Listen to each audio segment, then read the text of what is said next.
So friends, now we start with sum number 1 of chapter number 6 का assignment. Okay. Sum में एक figure दिया हुआ है. Let me explain you the figure. There is a square loop. बराबर है. उसको कनेक्ट किया एक वेस्टर्न नेटवर्क के साथ में. तो उसके एक साइड को कनेक्ट किया वेस्टर्न नेटवर्क के साथ में.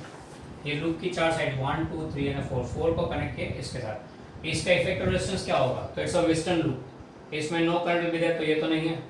3 and 3 6 parallel 6 in series 6.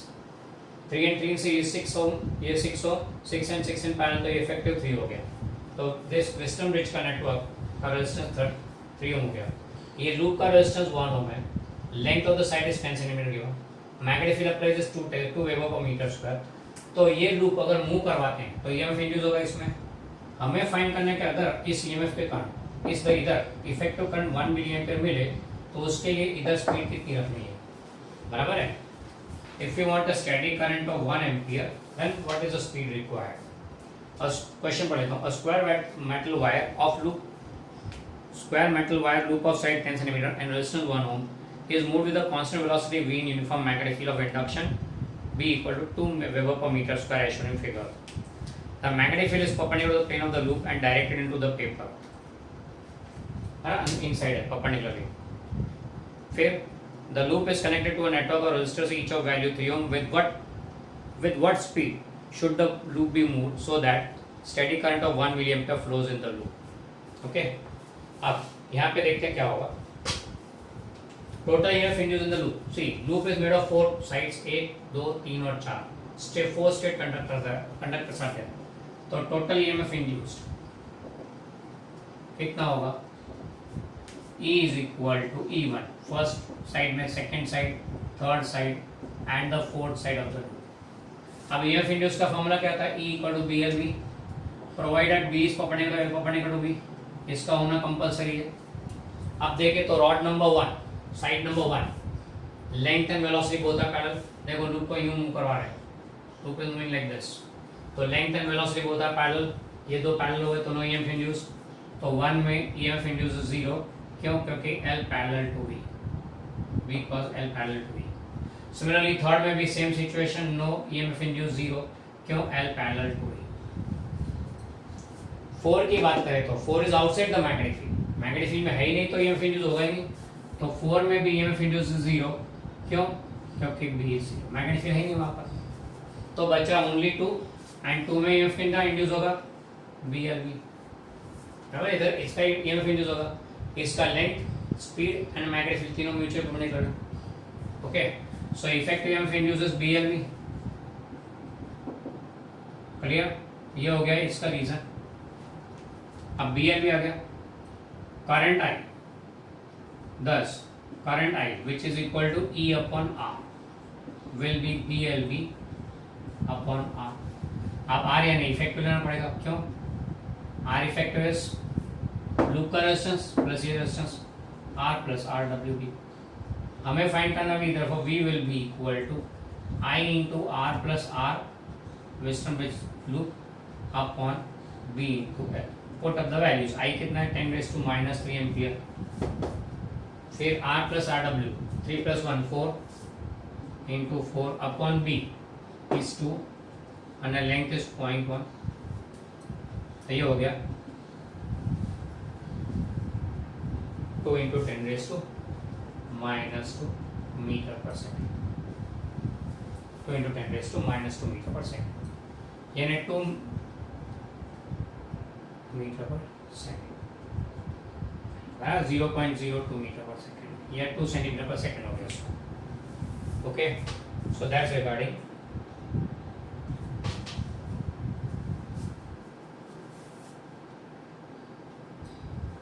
this.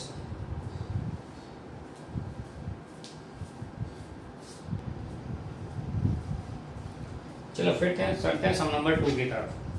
A coil having 200 turns has surface area of 0.12 meter square. Magnetic field of strength 0.1 Weber per meter square. Link perpendicular to this area changes to 0.5 Weber per meter square in 0.2 second. Find average EMF induced in the coil. Now what you are given in the second sum. Data note करते हैं. N is equal to 200 है. फिर area of the coil A is equal to 0.12 meter square. Magnetic field B दिया है 0.1 Weber per meter square initially changes to 0.5 Weber per meter square. It is linked perpendicular to the surface. मैग्नीफिल link perpendicular surface मतलब उसका angle कितना हुआ area vector मैग्नीफिल का 0 degree. See surface is link perpendicular मैग्नीफिल तो एरिया वेक्टर तो पैरेलल हो गया तो A by B by both are parallel angle 0 degree हो गया. फिर पूछा है time interval given is dt is equal to 0.2 second. तो we have to find the EMF induced. Now पहले तो ईएमएफ इंड्यूस्ड कैसे फाइंड करेंगे तो E इज इक्वल टू n d phi by dt. D phi कहाँ से लाने का d phi equal to mod of phi two minus phi one. Okay d phi वहां से मिलेगा. अब फाई कैसे लेंगे तो phi is equal to B by dot A by that is B A cos theta. यहाँ पे theta is equal to 0 degree तो this will be just B A. तो पहले केस में phi one will be equal to B one A this much weber. दूसरे case में phi two equal to B two A this much weber. यहाँ पे डाल दो वैल्यू फिर यहाँ डाल दो काम खत्म. चलो देखते हैं क्या आता है. बी वन इंटू ए 0.012 बराबर है फिर इंटू 5 तो 0.060 तो डिफरेंस कितना हो 0.048 तो 200 इंटू 0.048 अपॉन नीचे 0.2 बराबर. ये 0.2 पर 2 के दौड़ेगा तो 1000 हो गया 1000 टू दिस तो this will be 48 volt EMF induced. Okay so that's sum number 2. फिर चलते हैं हम लोग सम नंबर 3 की तरफ.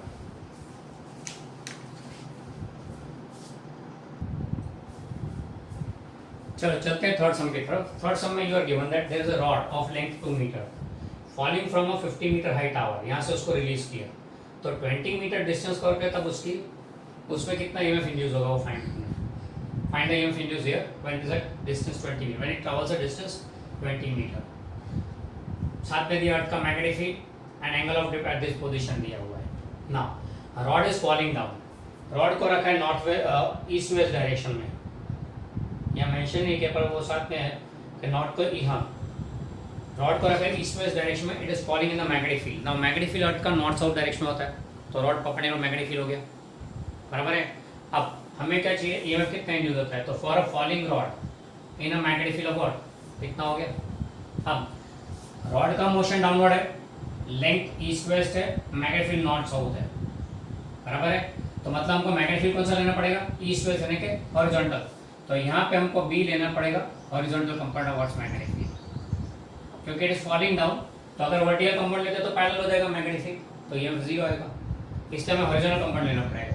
तो यहाँ से horizontal component towards magnetic field भी चैप्टर 5 में पढ़ता B cos 5 that is cos 60 1/2 होगा तो this will 0.35 into 10⁻⁻⁴ tesla. Okay ना ईएमएफ इंड्यूस के लिए BH LV V कहाँ से लाएंगे ऑलरेडी. अब ये मोशन का सम हो गया तो V इक्वल टू V0 प्लस AT. हियर V0 तो 0 क्योंकि वहाँ से रिलीज किया हुआ है. Acceleration Vg that is 10 metre per second square दिया हुआ है आपको. एंड टाइम और ये तो टाइम नहीं है डिस्टेंस दिया हुआ है तो ये फॉर्मूला नहीं चलेगा. उसके लिए कौन सा फॉर्मूला लेंगे टाइम के टर्म्स में नहीं दिया इसलिए ये फॉर्मूला नहीं चलेगा. अगर बोला था टाइम बोला था तो ये लेते तो दूसरा formula V² minus V0 square equal to 280. तो final speed V will be equal to V0 square plus 280. V0 तो 0 है plus 2 into A is 10 D is 20 ये हो गया 400 तो V will be 20 metre per second. V आ गया रख दो यहाँ values 0.35 into 10⁻⁻⁴ into 2 into 20. Okay तो दिस विल बी 40 10⁻⁻⁴ एंड 0.35. ये 1.4 इंटू 10⁻³ वोल्ट तो 1.4 मिली वोल्ट होगा. ये आंसर आ गया number 3.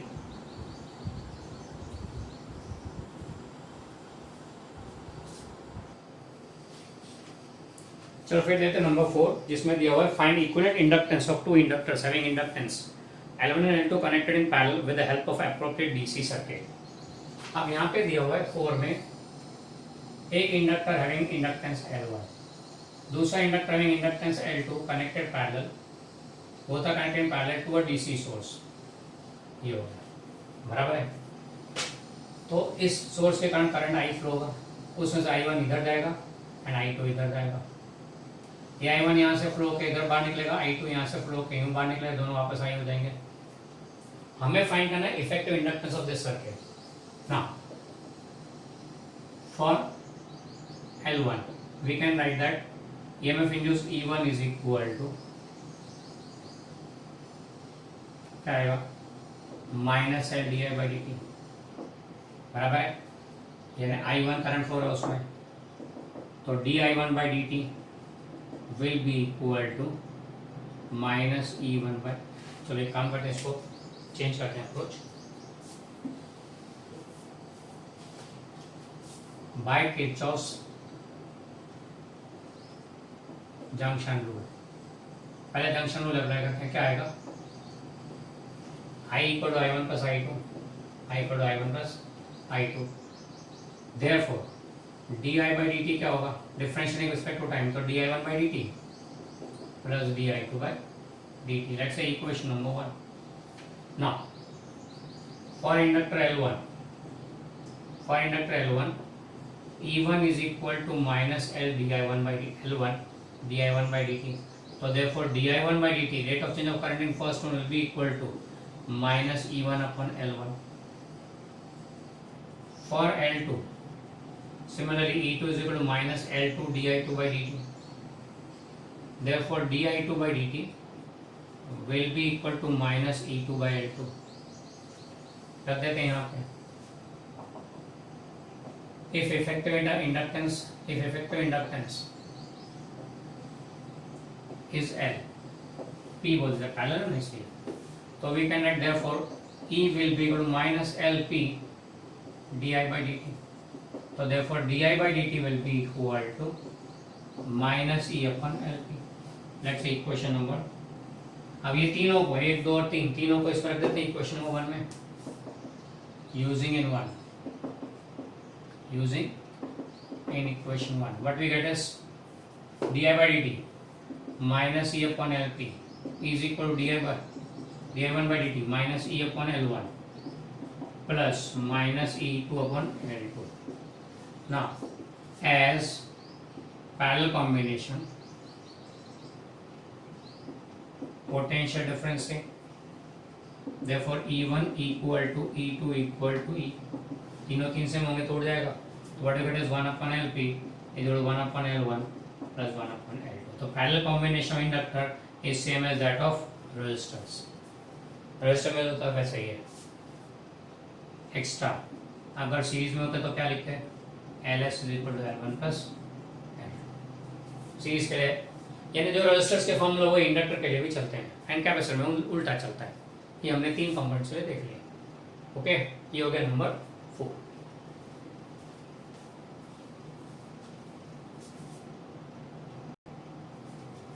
So next we go for number 5.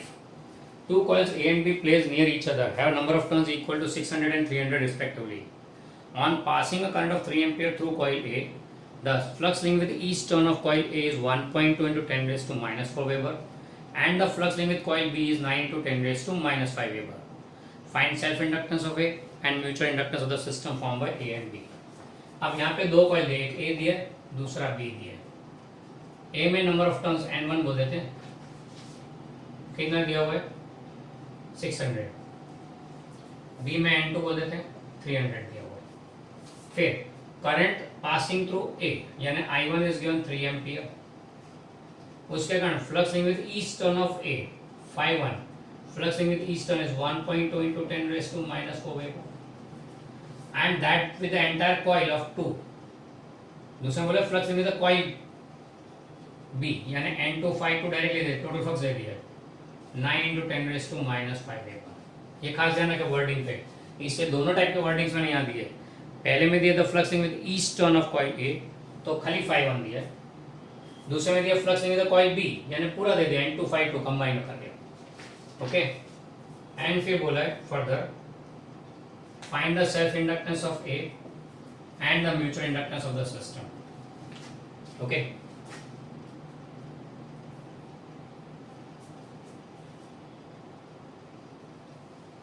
ना शुरू करते हैं L1 के लिए। तो सेल्फ इंडक्टेंस का फॉर्मूला क्या है, L equal to N5 by L equal to N5 by I। 1 की बात है तो 1 1 1, तो N1 5 1, 600 इंटू 1.2 इंटू 10 रेज टू -4 अपॉन I1 3, 202 यानी ये हो जाएगा 2.4 into 10 raise to -3 henry, that is 2.4 millihenry. Okay, that will be 2.4 millihenry. Sorry, 24 millihenry. Okay. अब दूसरा म्यूचुअल इंडक्टेंस क्या है, M2 equal to phi2 upon I1। phi2 यानी total flux N2 phi2 upon I1। Second ring flux due to current in first, तो ये हो गया 9 into 10 raise to -5 upon 3, तो हो गया 3 इंटू 10 रेज टू -5 हेनरी, यानी कि 30 माइक्रो हेनरी हो जाएगा। ओके, ये हो गया सम number 5।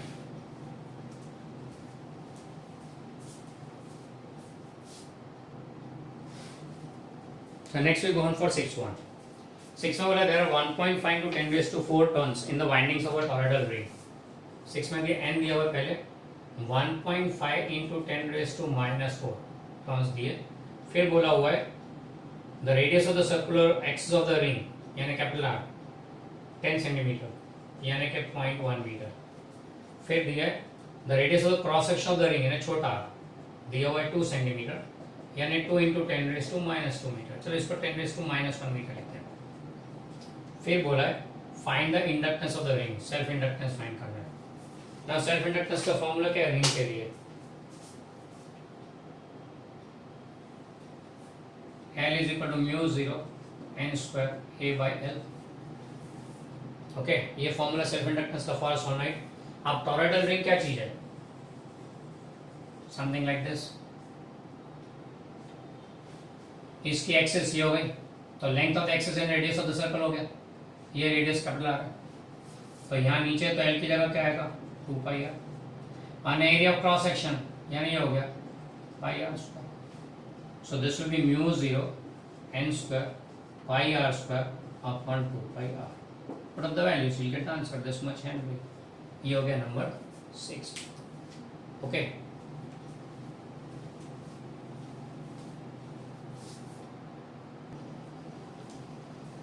so next we go on for 7th sum।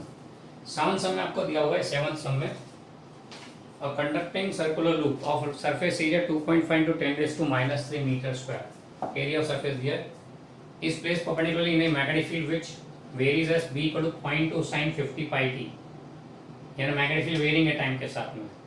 Find the charge flowing through any cross section during time t equal to 0 to 40 milliseconds, कितना charge flow होगा find the resistance of the loop is given 10 ohm. ना यहाँ पे देखें तो formula क्या है, we want the charge q, बराबर है। अब q कैसे ढूंढेंगे, तो EMF induces n d phi by dt,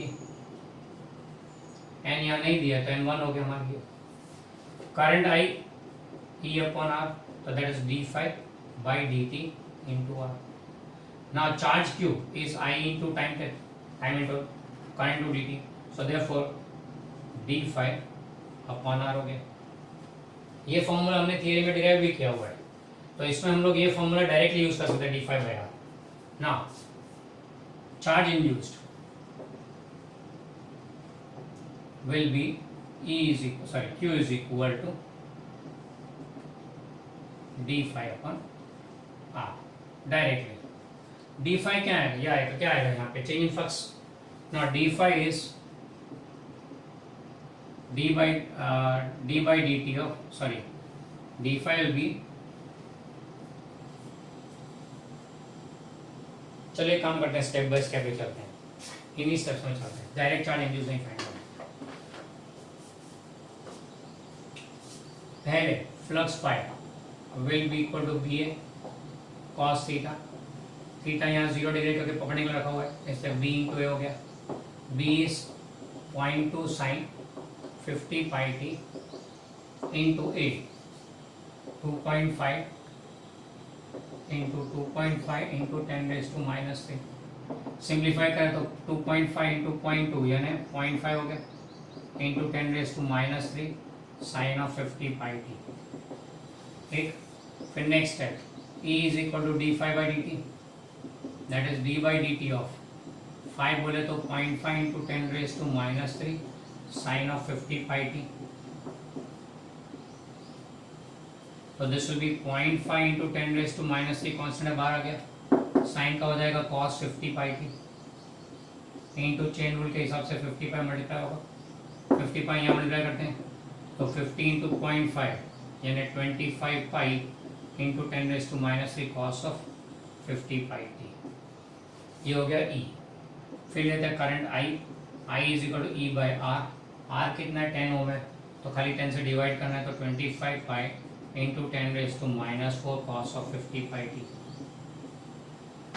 बराबर। अब T1 से T2 का चार्ट फाइंड करना है।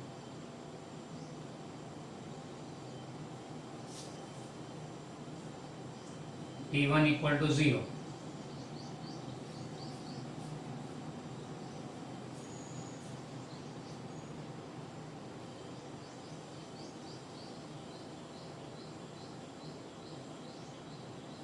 T1 इक्वल टू 0 पे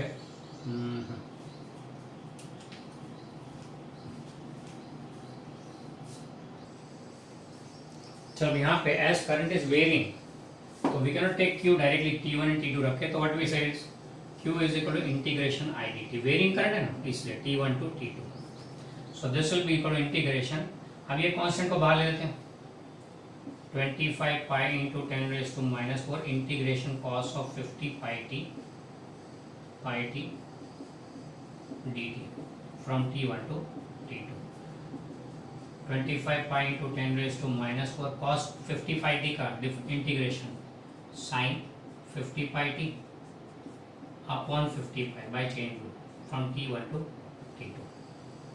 ओके, अब वैल्यू पुट अप करें तो इसको बाहर ले लेते हैं फिलहाल, तो 25 पाई बाई 50 पाई यानी 0.2 हो गया, सॉरी हाफ हो गया, तो 0.5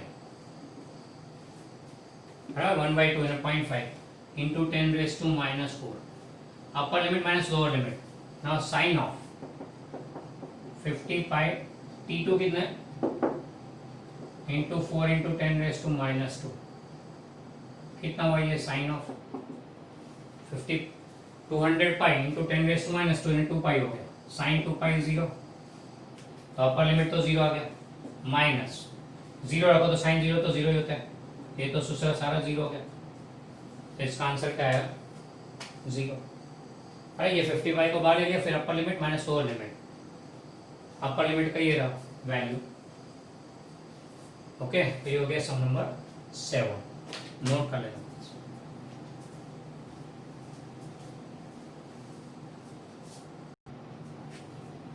So next let us sum a conducting circular loop in the uniform magnetic field of 0.04 Tesla. एक में मैग्नेटिक फील्ड दिया 0.04 टेस्ला, फिर बोला हुआ है with A spin perpendicular magnetic field यानी थीटा हो गया 0 यहाँ पे बराबर। somehow radius of the loop starts changing at a constant rate of 2 millimeter per second, radius is decreasing at a rate of 2 millimeter per second यानी minus, तो decreasing को यहाँ कंसिडर नहीं करते, खाली वैल्यू उसका 2 into 10 raised to -3 meter per second, इतनी। This how radius is decreasing, rate of decreasing of radius हमें फाइंड करना है जब रेडियस उसका 2 सेंटीमीटर हो जाए यानी कि 2 into 10 raised to -2 मीटर हो जाए, तब इंड्यूस ईएमएफ कितना ना। इंड्यूस ईएमएफ का फॉर्मूला क्या होगा, E is equal to d phi by dt, but phi is equal to b into a, b a cos theta, sorry theta यहाँ पे 0 डिग्री दे से सिंपली बी हो गया, एंड एरिया क्या लेंगे सर्कुलर लूप है पाई आर स्क्वायर। अब B is equal d phi by D t, d by D T of phi is B into pi r square, B constant है pi constant, radius decrease हो रहा है, तो d by D T of r square, so this will be pi into B r square का 2r d r by D t आ जाएगा, तो this will be 2 pi B R dr by dt, put up the values, 2 pi into b कितना है 0.04 into dr 2 into 10 raised to -2 and dr by dt 2 into 10 raised to -3, simplify करो तो इतना volt आ जाएगा। Okay, ये हो गया सम number 8।